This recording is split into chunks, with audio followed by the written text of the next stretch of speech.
Hello there, and welcome to the Sleep Whisperer. Tonight we turn our gaze inward, not as surgeons seeking to dissect, but as stargazers peering into a vast and personal cosmos. We are about to wander through the quiet, intricate, and ever-shifting terrain of the self. That unique essence we call personality is not a single, solid thing, but a dynamic living system, a symphony of inherited rhythms, learned melodies, and spontaneous improvisations played on the instrument of the brain and body. It is the signature style of your consciousness, the particular way you navigate the world of objects, ideas, and, most of all, other people. It is woven from threads of biology and biography, a tapestry where the loom of your genetics is threaded with the silks and rough cords of your every experience. Science has begun to map this internal territory, tracing the pathways where molecules meet meaning, where a fleeting thought can alter your body's chemistry, and where a childhood memory can echo in the architecture of your neurons. So, let us embark on a journey through this inner universe. We will explore the hidden forces that shape your perceptions, your passions, and your quietest quirks. We will see how you are both a testament to a shared humanity and a celebration of breathtaking uniqueness. If these contemplative explorations resonate with you, I gently encourage you to like, subscribe, or share a reflection in the comments below. Doing so helps other wandering minds find a moment of solace and curiosity here. But for now, set all that aside. Just breathe. Let the weight of the day dissolve from your shoulders. Let your eyes grow soft and your thoughts slow their frantic pace.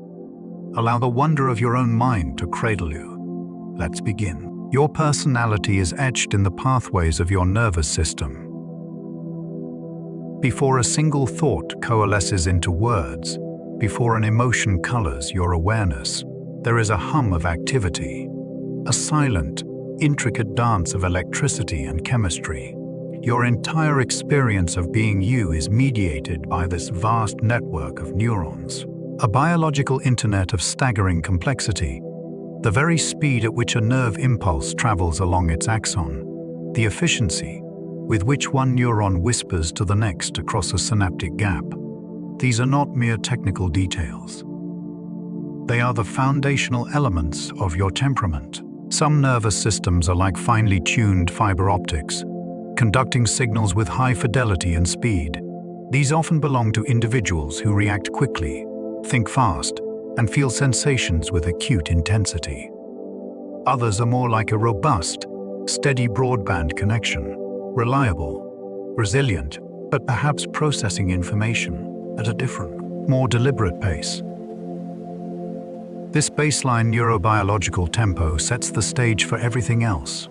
It influences whether you are naturally quick to startle, whether you need time to transition between tasks, or whether you thrive in a high-end stimulation environment. Your fundamental energy level, your need for solitude or company, even your daily rhythm of alertness and fatigue are all deeply rooted in this unique personal wiring of your neural infrastructure. The very structure of your brain reveals your social tendencies. If we could look inside the living brain, we would see not a uniform lump of tissue, but a landscape of hills and valleys, each region specialized for a different aspect of being. The size, density, and connectivity of these regions vary from person to person, and these variations are like the unique geography of your inner world. For instance, consider the temporoparietal junction, an area just above and behind your ears. This region is a hub for social cognition. It helps you ponder what others might be thinking or feeling, separate from your own mind. Individuals who are naturally empathetic, who are gifted at reading subtle social cues and understanding unspoken intentions, often have a more developed or more active temporoparietal junction. It is as if their brain has dedicated more processing power to the complex task of navigating the human social matrix. Conversely, the primary sensory cortices, the parts of the brain that process raw input from the world, might be configured differently in those who are highly sensitive to their environment. A person who is easily overwhelmed by loud noises. Bright lights or the texture of clothing may have a sensory cortex that amplifies these signals, making the world feel intensely vivid, sometimes to the point of being unbearable. This is not a character flaw. It is a structural reality of their neural architecture. The very canvas upon which their personality is painted is more sensitive to certain pigments. Your spinal cord and peripheral nerves contribute to your reactive style. We often think of personality as residing solely in the brain, but it is a full Jan body phenomenon. The spinal cord is not just a passive cable. It contains complex circuits that can generate reflexive responses and modulate signals traveling to and from the brain. The speed and intensity of your reflexes, the jerk of your knee when it is tapped, the swift pull of your hand from a hot surface, are part of your biological individuality. This reactivity extends to the autonomic nervous system, the part of the peripheral nervous system that operates largely outside of your conscious control. It governs your heartbeat, your digestion, your breathing, and your hormonal secretions. The balance between its two branches, the sympathetic fight Zan or Zan flight, and the parasympathetic rest Jan and Jen digest, is a key component of your temperament. Someone with a highly reactive sympathetic nervous system might have a personality marked by a constant undercurrent of vigilance. They may be easily stressed, quick to feel adrenaline, Jan-fueled excitement or anxiety. Their body is perpetually tuned to respond to challenge. Another person with a dominant parasympathetic tone might exhibit a naturally calm, placid demeanor. They are harder to ruffle, more difficult to excite to anger or panic. Their physiological baseline is one of conservation and calm. This is the deep, visceral foundation upon which the more cognitive aspects of personality are built. Your gut feelings, your instincts, that sense of unease or excitement that arises from within, these are messages from this vast and largely unconscious network. Mirror neurons create a hidden layer of social connection, scattered throughout key brain regions, particularly those involved in movement and sensation, are remarkable cells known as mirror neurons. They fire not only when you perform an action, but also when you see someone else perform that same action. If you watch someone reach for a cup or smile, a faint echoic pattern of the same neural activity lights up in your own brain. This is the neural substrate of imitation, but it goes far deeper. This system provides a pre-Jan reflective, embodied understanding of others' actions, and, by extension, their intentions and emotions. When you see a friend wince in pain, your own pain Jan processing regions flicker with sympathetic activity. When you watch a dancer leap with joy, your motor cortex hums along.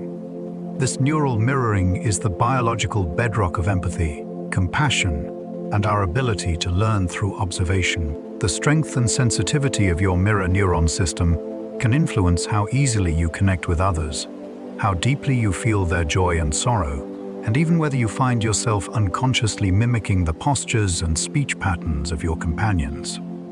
It is a silent, constant conversation between nervous systems, a biological dance that connects us beneath the level of words. Neurotransmitters are the chemical vocabulary of your mood. Within the vast neural network, communication happens through chemicals called neurotransmitters. These molecules are the words in the internal language of your mind, and their balance dictates the tone and content of your inner dialogue. Dopamine, often mislabeled as simply the pleasure chemical, is more accurately the molecule of anticipation, motivation, and reward Jan-based learning. A brain with abundant dopamine signaling in its reward pathways might belong to an individual who is driven, goal-Zan-oriented, and relentlessly curious, a perpetual seeker of novelty and achievement. Serotonin, another key neurotransmitter, acts as a stabilizer. It regulates mood, appetite, and sleep. Healthy serotonin function is associated with feelings of contentment, security, and emotional resilience. When this system is out of balance, it can lead to anxiety, depression, and impulsivity. Then there is norepinephrine, which controls arousal and alertness. It sharpens focus and prepares the body for action. The unique, dynamic equilibrium of these and dozens of other neurochemicals in your brain creates your characteristic emotional climate. It determines whether your inner world is generally sunny and stable, prone to sudden storms, or shrouded in a persistent fog. This chemistry is not your destiny, but it is the palette from which your moods are painted. Hormones orchestrate long-term shifts in your behavioral landscape, while neurotransmitters deliver rapid fire messages. Hormones are the slow, powerful currents that shape the broader landscape of personality over time. Released into the bloodstream by glands throughout the body, they act as master regulators, influencing brain function and behavior on a scale of hours, days, or even years. Testosterone, present in both men and women at varying levels, influences traits related to dominance, competitiveness, and risk-taking. It can fuel the drive to achieve status, to protect, and to assert oneself. Oxytocin, often called the bonding hormone, promotes trust, empathy, and nurturing behavior. It is released during intimate contact, breastfeeding, and even during warm, cooperative social interactions, strengthening the ties that bind us to others. Cortisol, the primary stress hormone, mobilizes the body's resources to face a threat. Chronically high levels, however, can rewire the brain for hypervigilance, making an individual more anxious, irritable, and prone to seeing the world as a dangerous place. The fluctuating tides of these hormonal systems throughout your life during puberty, pregnancy, menopause, or periods of chronic stress can lead to profound and lasting shifts in your personality. The gentle, patient person you are today might be, in part, a product of a different hormonal environment than the more impulsive version of you from a decade past. Your immune system quietly dialogues with your brain.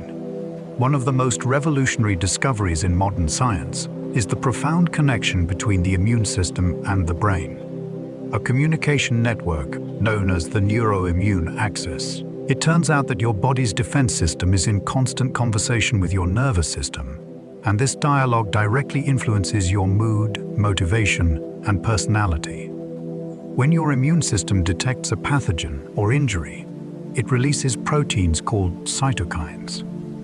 These cytokines travel to the brain, where they can trigger sickness behavior, lethargy, social withdrawal, loss of appetite, and depressed mood.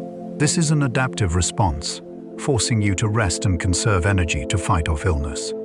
However, in cases of chronic inflammation, when the immune system is persistently activated, this state can become a new normal. Individuals with autoimmune disorders or chronic inflammatory conditions often report higher levels of fatigue, brain fog, and depression. Their personality can appear to have shifted towards pessimism and apathy.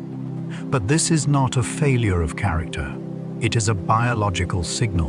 The body's defensive army is broadcasting a constant alert to the brain, coloring their entire experience of the world with a tint of weariness and threat. The vestibular system influences your emotional balance.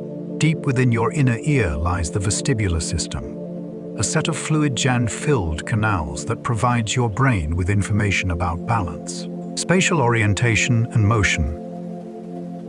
While its primary job seems purely physical, its influence extends into the psychological realm. This system is intimately connected to the brainstem and the cerebellum, regions involved in core arousal and fear responses.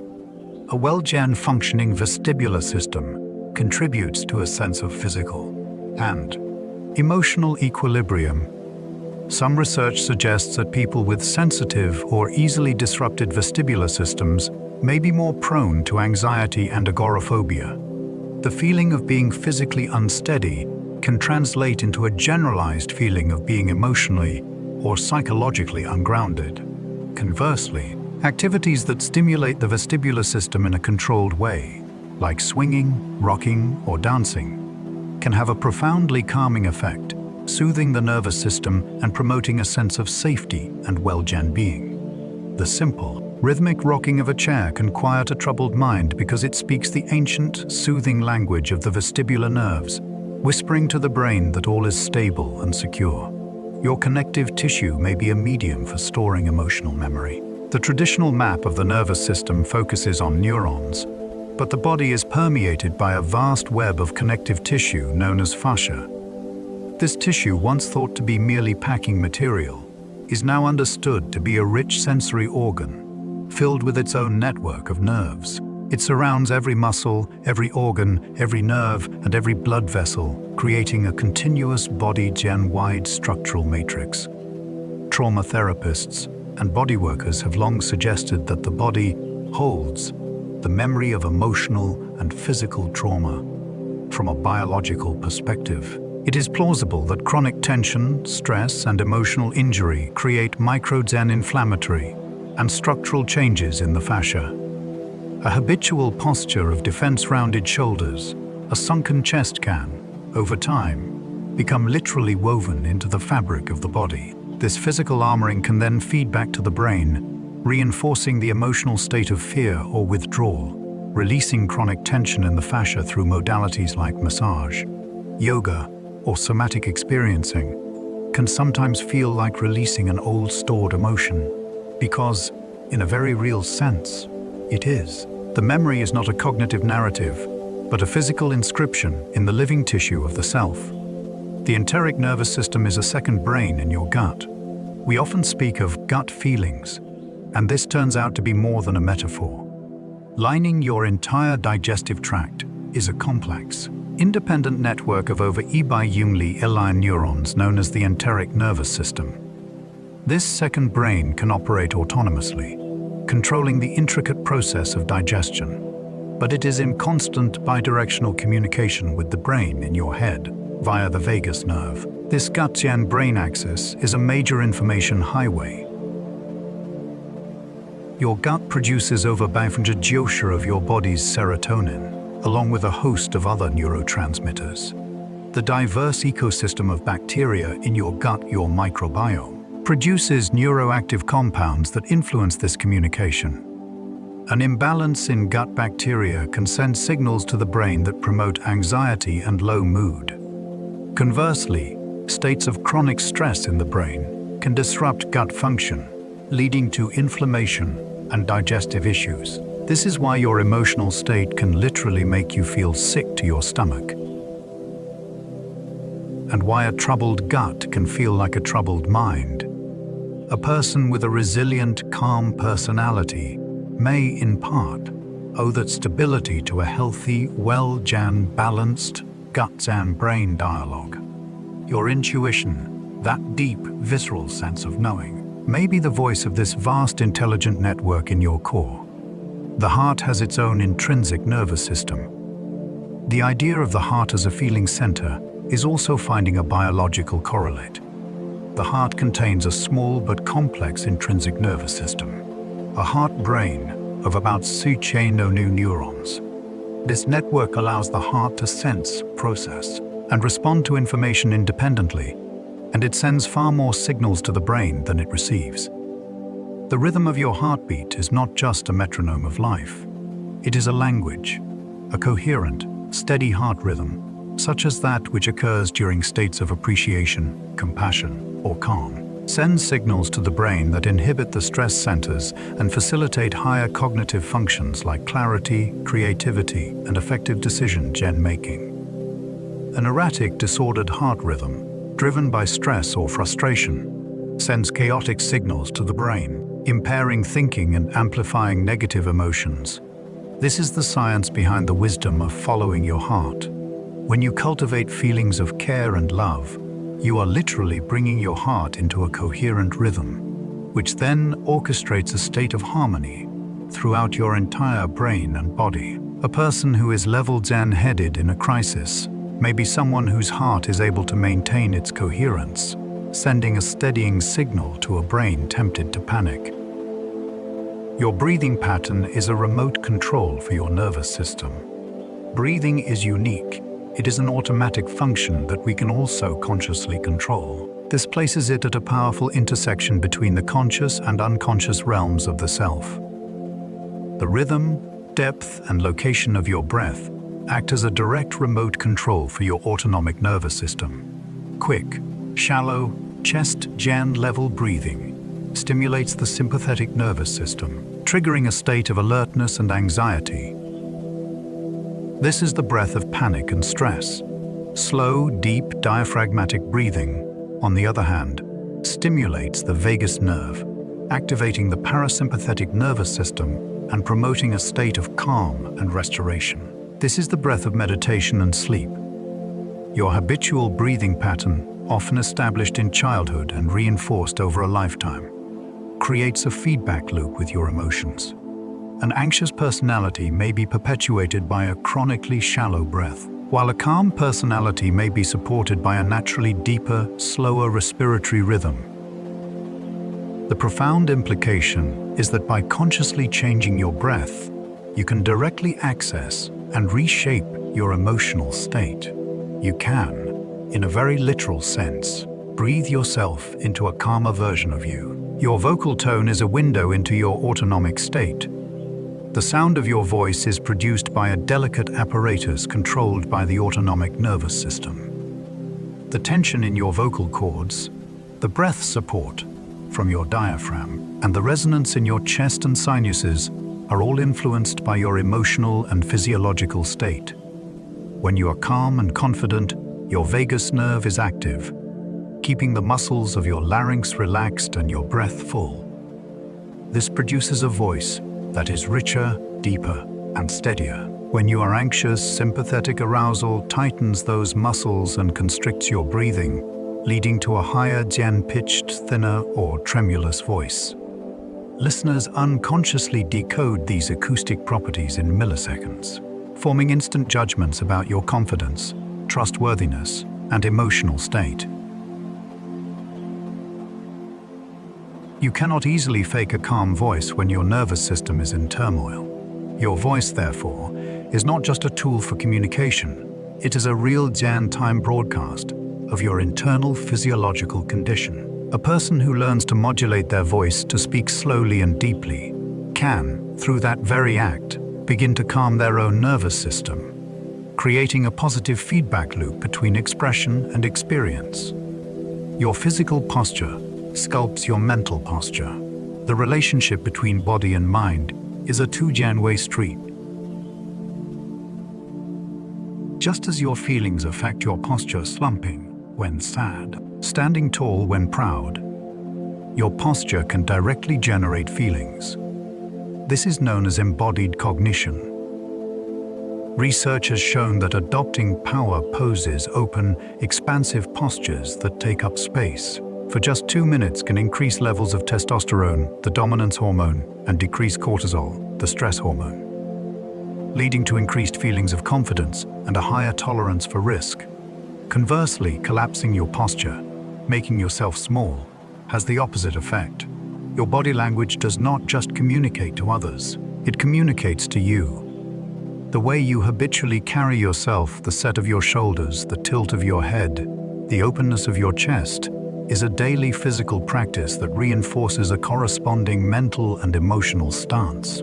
A person who walks through life with a sunken chest and downward gaze is not just looking defeated. They are, through a cascade of neurohormonal signals, actively cultivating a state of defeat. Your personality is, quite literally, embodied. To change your mind, you can start by changing your posture. Your circadian rhythm sets the tempo for your day. Every cell in your body contains a molecular clock that follows a roughly 24 hour cycle. Your circadian rhythm, this master clock, located in a tiny region of the brain called the suprachiasmatic nucleus, governs the ebb and flow of your hormones, body temperature, sleep-wake cycles, and cognitive performance. Whether you are a morning lark or a night owl is a fundamental aspect of your biological personality. This chronotype is strongly influenced by genetics and has profound effects on your life. A lark with an early Jan rising clock will be most alert, optimistic, and productive in the morning hours. Their personality in the early day is vibrant and engaged. An owl, forced to function at 6 a.m., may be sluggish, irritable, and pessimistic, a shadow of their true self. which emerges with energy and creativity long after sunset. Fighting against your innate chronotype is like swimming against a powerful biological current. It creates a state of perpetual jet lag, dampening your mood, impairing your judgment, and masking your authentic personality. Honoring your natural rhythm, however, allows your truest self to emerge, fully powered and in sync with its internal sun. Your sensitivity to taste and smell shapes your social world. Your personality is not just shaped by how you think and feel, but also by how you perceive the world. The density of your taste buds, the sensitivity of your olfactory receptors, and your genetic predispositions towards certain flavors, like the bitter taste of prop in broccoli or the soapy taste of cilantro, create a unique sensory filter. A supertaster, with a high density of taste buds, experiences the world of food with intense, sometimes overwhelming, vividness. They may be more discerning, picky eaters, and their social lives can be shaped by their dietary preferences and aversions. Their relationship with food is a passionate and particular one. Meanwhile, smell is the only sense directly hardwired to the brain's memory and emotion centers, the hippocampus and amygdala. A specific scent can instantly evoke a powerful, detailed memory and its associated emotion. A person with a highly sensitive sense of smell might be more nostalgic, more easily transported by a fragrance, or more repelled by unpleasant odors. Their emotional landscape is constantly being colored by this invisible aromatic dimension of experience that others barely notice. Your pain threshold is a trait of character. The experience of pain is highly subjective and is modulated by a complex interplay of sensory, cognitive, and emotional factors in the brain. Your personal pain threshold, the point at which a stimulus becomes painful, and your pain tolerance, how much pain you can endure, are stable traits that reveal aspects of your personality. Some of this is genetic, related to the efficiency of your endogenous opioid system, your body's natural pain-killing network, but it is also psychological. Individuals who are anxious tend to have a lower pain threshold and experience pain more intensely, as their brain's threat gen detection systems are already on high alert. Those who are optimistic, or who use distraction techniques effectively, can often tolerate higher levels of pain. Your relationship with physical discomfort is a mirror of your relationship with emotional and psychological discomfort. A high pain tolerance often correlates with resilience, grit, and a capacity to endure hardship without being broken by it. This is not about stoicism, but about the brain's ability to regulate its own suffering. Your brain's default mode network is the seat of your autobiographical self. When you are not engaged in a specific task, when your mind wanders, daydreams, and reflects, a specific network of brain regions becomes active. This is the default mode network, DMN. It is the neurological hub of your sense of self. It integrates memories of the past, projections of the future, and reflections on your own beliefs and desires to create a continuous narrative, the story of you. The activity and connectivity of your DMN is intimately tied to your personality. In individuals who are prone to rumination and depression, the DMN can become overactive, trapping them in a loop of negative self-gen referential thought. In experienced meditators, the DMN can be quieted, leading to a felt sense of self-transcendence and peace. The content of your daydreams, whether they are filled with anxious rehearsals for the future, nostalgic journeys into the past, or creative fantasies, is the content of your DMN at play. This is the theater of your mind, where the ongoing drama of your identity is performed for an audience of one. The tendency to get lost in thought is a signature of this network's power, and the nature of those thoughts is a direct expression of your deepest personality structures. The integrity of your myelin sheath influences your learning style. Neurons communicate by sending electrical signals down their long axons. The speed and efficiency of this signal is dramatically increased by a fatty substance called myelin, which wraps around the axon like the insulation on an electrical wire. This process, called myelination, is crucial for learning and mastering skills. Myelination occurs throughout life, but it is most active in childhood and adolescence. The use it or lose it principle applies here. The neural pathways you use most frequently become more heavily myelinated, making those thought patterns and behaviors faster, more automatic, and more efficient.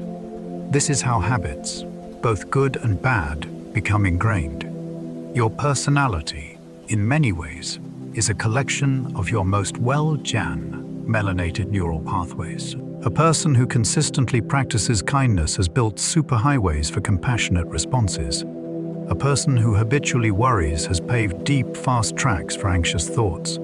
Your myelin is the physical record of your life's practice. It shows that personality is not just something you have, but something you build through repeated action and attention. Your genetic blueprint provides the potential, not the prison. At the very foundation of your being lies your DNA, the molecular blueprint you inherited from your ancestors. Certain genes have been linked to broad personality dimensions. For example, variations in a gene called DARDC, which codes for a dopamine receptor, are associated with novelty and seeking behavior. A different gene involved in the transport of serotonin has been linked to anxiety and neuroticism. However, the era of simple genetic determinism is over. The new science of epigenetics has revealed that genes have switches that can be turned on or off by life experiences. Stress, nutrition, love, trauma, and learning can all leave epigenetic marks on your DNA, silencing some genes and activating others, without changing the underlying sequence. This means that your genetic inheritance is not a fixed sentence, but a dynamic potential.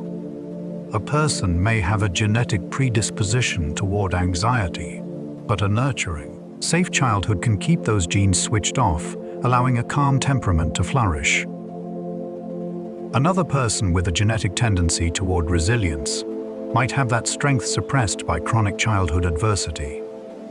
Your genome is a keyboard, but your life experiences play the song. Prenatal environment writes the first chapter of your temperament. The story of your personality begins not at birth, but in the womb. The 9 months of gestation are a period of incredibly rapid neural development, and the environment within the uterus profoundly shapes the developing fetal brain. The mother's nutrition, stress levels, and exposure to toxins or infections all act as formative influences. High levels of maternal stress hormones, cortisol, can cross the placenta, programming the baby's own stress gen response system to be more reactive, potentially leading to a more anxious, irritable temperament. Poor maternal nutrition can affect brain development in ways that impact impulse control and attention later in life. The mother's immune system activation, even from a common flu, can alter the fetal brain in ways that subtly increase the risk for certain personality traits. This is not about blame, but about understanding the deep biological origins of our predispositions. The first whispers of your personality are heard in the aqueous, dimly lit world of the womb, written in the language of hormones and nutrients. Birth experience can imprint your foundational view of the world. The transition from the womb to the world is arguably the most dramatic and vulnerable moment of our lives. While the details are lost to conscious memory, the physiological and emotional imprint of birth can leave a lasting residue on the nervous system. A long, difficult, or traumatic birth, involving oxygen deprivation or extreme pressure, can be a profound shock to the infant system, potentially establishing a baseline of fear and struggle. A calm, gentle, and supported birth, by contrast, can facilitate a smoother transition, reinforcing a sense of safety. Some somatic psychologists theorize that these earliest impressions create a fundamental, pre-Jan verbal worldview, a sense that life is a struggle to be endured or a welcome to be embraced. These are not cognitive beliefs, but deep, visceral sets endpoints in the nervous system that can influence a person's fundamental approach to challenge and comfort for a lifetime. Attachment style forms the template for all future relationships. In your first years of life, through thousands of interactions with your primary caregivers, you develop an attachment style, a deeply ingrained blueprint for how you relate to intimacy and connection. This process is governed by the nonverbal, right-hand brain, gen-to-gen right-hand brain communication between infant and caregiver. When a caregiver is consistently responsive, attuned, and loving, the child develops a secure attachment. Their brain learns that the world is safe, that others are reliable, and that they are worthy of love. This becomes the foundation for a personality characterized by trust, empathy, and healthy self-esteem.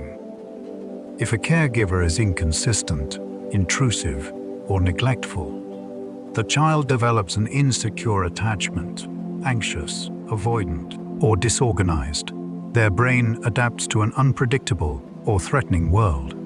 An anxious attachment might lead to a personality marked by clinginess, fear of abandonment, and a desperate need for reassurance. An avoidant attachment might create a personality that is fiercely independent, emotionally distant, and uncomfortable with intimacy. This early relational template is stored in implicit memory, operating below the level of conscious awareness, and it powerfully shapes your adult personality, especially in the realms of friendship, love, and social interaction. Early trauma can reroute the entire developmental pathway. Childhood trauma, be it abuse, neglect, loss, or profound instability, is not just a bad memory. It is a neurological event that can reroute the entire course of brain development. The brain of a traumatized child is in a constant state of high alert, focused on survival above all else. To cope, the brain may dissociate, walling off the traumatic memories and creating compartments in the consciousness. It may become hypergen vigilant, scanning the environment for threat long after the danger has passed. The stress hormone cortisol, chronically elevated, can become toxic to developing brain regions like the hippocampus, critical for memory, and the prefrontal cortex, the seat of rational judgment. The result can be a personality that is fragmented, reactive, and prone to overwhelming emotions. The capacity for trust is shattered, and the world is perceived as a perpetually dangerous place. Healing from such trauma is not about erasing the past, but about painstakingly rebuilding the neural pathways for safety, connection, and self-gen regulation, allowing a more integrated personality to emerge from the wreckage of survival. The social mirror of peers reflects back your identity.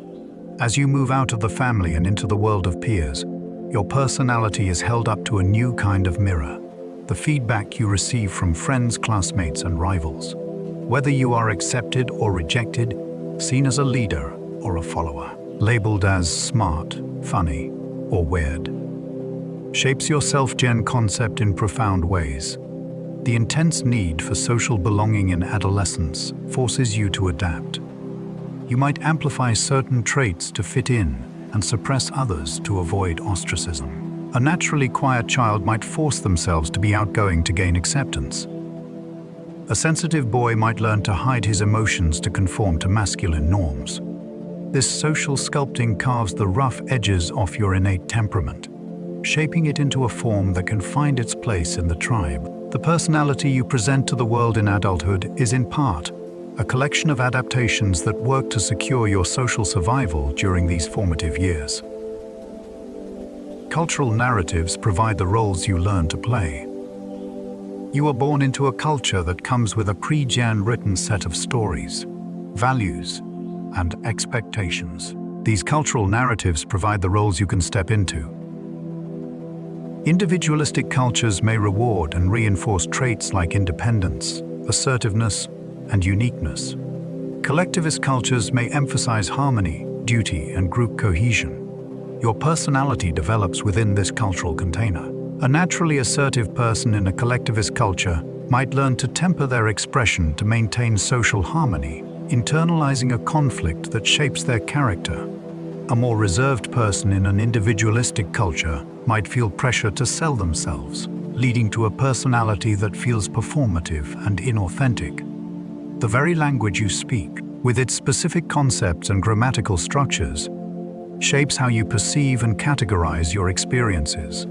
Your personality is not just a personal creation, it is a cogen creation between your innate predispositions and the cultural stage on which you live your life. Education and intellectual exposure expand your cognitive toolkit. The formal and informal education you receive provides you with a toolkit of cognitive skills, ways of thinking, reasoning, and problem solving. Exposure to logic, science, art, history, and philosophy does not just fill your head with facts. It builds new neural pathways and strengthens existing ones. A person trained in critical thinking will have a more developed prefrontal cortex and a personality that is naturally more skeptical, analytical, and deliberate. A person immersed in the arts may have stronger connections between sensory and emotional regions, leading to a personality that is more intuitive, empathetic, and expressive. Learning a musical instrument, a new language, or a complex skill like chess physically changes your brain, enhancing plasticity and cognitive reserve. Your intellectual pursuits literally rewire you, adding new dimensions to your personality and altering how you engage with the world. A curious mind is not just a personality trait.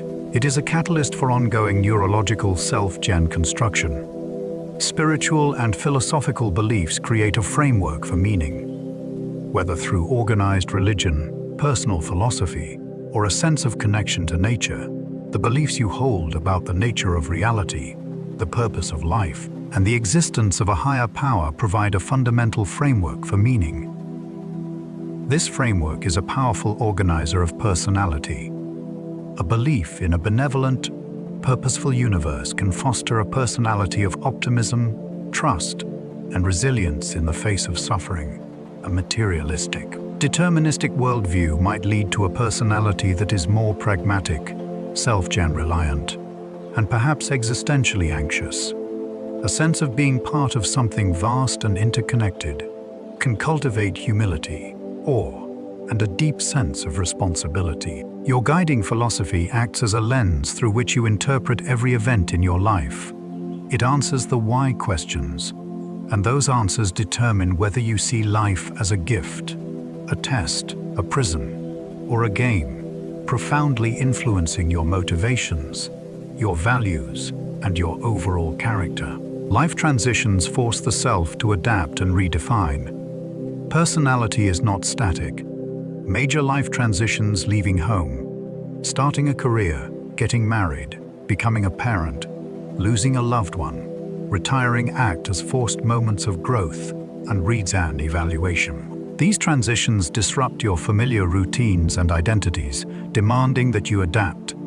Parenthood, for example, often triggers a profound shift toward greater responsibility, patience, and selflessness, or, conversely, can expose hidden reservoirs of stress and impatience. The loss of a loved one can shatter your worldview, forcing you to rebuild your identity and your understanding of life from the ground up. Retirement can strip away a career Zen-based identity, challenging you to discover who you are when you are no longer what you do. Each successful navigation of a life transition leaves you a slightly different person, wiser, more complex, and more integrated. Or, if the transition is not well Zen managed, more brittle, fearful, and rigid. Your personality is the record of all the selves you have had to become to meet the changing seasons of your life. Conscious practice can deliberately sculpt your neural pathways. The pinnacle of the mind's influence on itself is the ability to use conscious intention to reshape the very brain structures that give rise to personality. This is the principle behind all forms of therapy, mindfulness, and deliberate habit change. Cognitive behavioral therapy, CBT, works by identifying and challenging negative thought patterns, literally weakening the synaptic connections that support them, and building new, healthier pathways. Mindfulness meditation strengthens the prefrontal cortex and insula, enhancing emotional regulation and self-gen awareness. When you consciously practice gratitude, you are strengthening neural circuits for positivity. When you force yourself to be assertive, you are myelinating pathways for confidence. This is neuroplasticity in action. It means that you are not a passive prisoner of your genes or your past. You are every day, through your choices, your attention, and your efforts, actively participating in the sculpting of your own personality. The self is not a found object, it is an ongoing creation. So, as you drift towards sleep tonight, remember this: the person you are is a magnificent, temporary constellation in the vast sky of human possibility. You are a conversation between 1 billion years of evolution and the unique, irreplaceable story of your life. You are the sound of a nervous system humming its one jand, a kind song. You are the architect of your own brain, the author of your own character, and the keeper of your own mysterious and beautiful inner world. There is no one else like you. There never has been, and there never will be. This is not a boast, but a quiet, profound truth. Your personality is your gift to the world, and the world, in all its complexity, is its gift to you. If this journey into the inner cosmos has brought you peace or curiosity, I invite you to like, subscribe, or share a thought from the comments below. Your interaction helps other seeking minds find a moment of wonder and rest here. But for now, let it all go. Let your breath become slow and deep. Let your body feel heavy and supported. And as the waves of thought recede, allow yourself to simply be this unique, ever-changing, and wondrous self floating gently in the silent, star-dusted space of the night. Good night.